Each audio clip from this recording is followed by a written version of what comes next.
Assalamualaikum warahmatullahi wabarakatuh. A'udzu billahi minasyaitonir rajim. Bismillahirrahmanirrahim.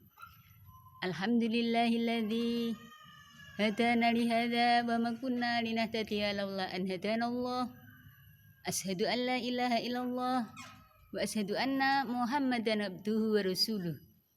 Allahumma shalli ala Muhammad wa ala ali Muhammad amma ba'du. Pertama-tama marilah kita manjatkan puji syukur alhamdulillah kehadirat Allah Subhanahu wa taala yang telah memberikan nikmatnya kepada kita sekalian, terutama nikmat iman, Islam dan juga kesehatan. Sehingga sampai pada detik ini kita masih diberi kesempatan hidup di alam yang fana ini. Salawat serta salam semoga tetap terlimpahkan kepada Nabi akhir zaman, Nabi Muhammad Sallallahu Alaihi Wasallam.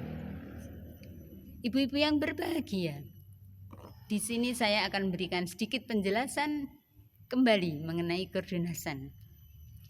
Pada dasarnya Qardun Hasan adalah perjuangan untuk membebaskan fakir miskin dari rentenir atau hutang berbunga, atau menghindarkan supaya tidak terkena riba. Betapa banyaknya di dunia ini sekarang ini hutang yang mengandung riba, sehingga seolah-olah kita tidak mungkin bisa pinjam uang tanpa tambahan. Karena itu ternyata dengan Qardun Hasan ini kita bisa mengelola bagian gharim dari zakat. Alhamdulillah di tempat kita Lazismu sudah mengucurkan dana gharim kepada setiap ranting yang sudah menyetorkan zakatnya kepada cabang Muhammadiyah Purwoharjo. Alhamdulillah kita juga sudah mengelola Qardun Hasan sejak tahun 2003 karena salah ya, kalau tidak salah. Sebentar sayang sini. Ibu-ibu sekalian, mengenai sumber dari Qardun Hasan bisa kita ambil dari gharim, juga bisa kita tambah dengan yang lain yang halal seperti infak, sedekah, wakaf dan lain sebagainya.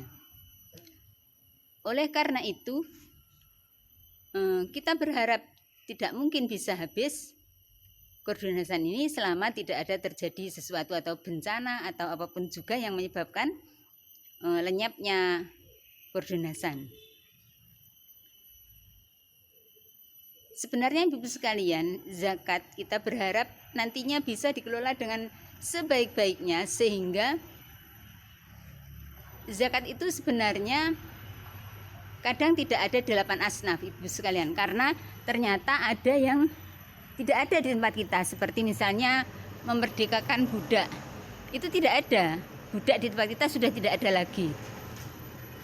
Kalau tidak ada satu asnaf saja, maka tinggal 7. Seandainya 2 asnaf yang tidak ada, maka tinggal 6.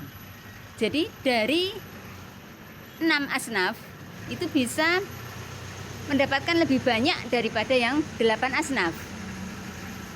Maka sebagai contoh, misalnya saja ada 350 juta misalnya. Kalau 8 asnaf maka itu dibagi 8 ya. Satu asnaf mendapatkan 1/8. Kalau hanya 6 asnaf maka itu dibagi 6. Ibu sekalian, sehingga asnaf tersebut semakin besar perolehannya.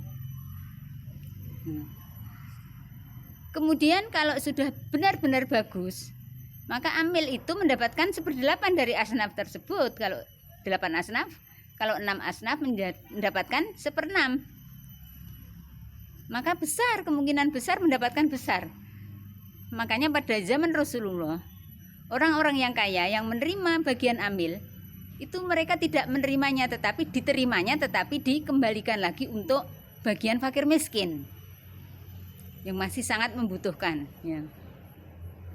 Jadi mereka yang sudah kaya tidak serta-merta diterima begitu saja, artinya dipakai ya.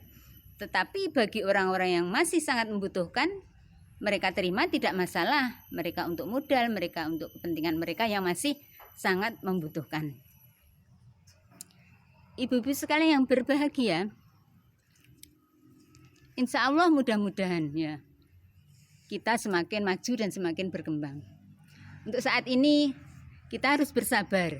Seandainya para pengelola yang ikut mengelola tidak mendapatkan bagian dari amil, kita insya Allah mendapat pahala dari Allah Subhanahu wa Ta'ala. Ya, mendapatkan pahala dari Allah Subhanahu wa Ta'ala yang bahkan lebih besar daripada dunia ini ya Bu ya. Ya. Saya kira demikian saja dulu Ibu sekalian ya. Nanti kita tambah lagi. Kapan-kapan kita bisa menambah ya.